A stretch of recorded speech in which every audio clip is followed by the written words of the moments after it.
Грешката, която те прави невидима за мъжете. В днешното видео ще ви прочета отказ от една много интересна книга по психология, която мен много ме впечатли и смятам, че този отказ, който съм избрала, ще ви хареса. Започваме. Колкото повече давате, толкова по-малко ви оценяват.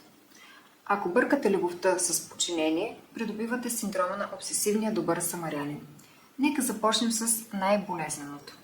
Неправилно разбраната доброта ви разрушава емоционално. Винаги да казвате да поставяте неговите нужди пред своите и в същото време да играете ролята на негова майка, секретарка и медицинска сестра, когато вдигне 37 градуса, не е любов. Това е емоционално самоубийство. Човешкият мозък следва прост принцип. Ние ценим повече това, което ни коства повече усилия. Определено мисля, че е вярно това нещо. Невронауката казва: допаминът, невротрансмитерът на удоволствието, се отделя по-силно, когато целта е несигурна или трудна за постигане. Нека пак да го прочетем. Допаминът, невротрансмитерът на удоволствието, се отделя по-силно, когато целта, т.е. вие, е несигурна или трудна за постигане. Така че дами, трябва да бъдем трудни.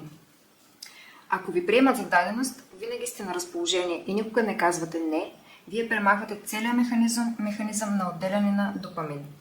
Спомните ли си, когато бяхте тинейджърка и момчето, което харесвахте, ви игнорираше? Вероятно не спирахте да мислите за него. Това е просто биология. Трябва да сте умна в поставянето на здравословни граници, да знаете стойността си и да третирате времето и енергията си като ценни ресурси. Надявам се да ви беше полезно това, което ви прочетох.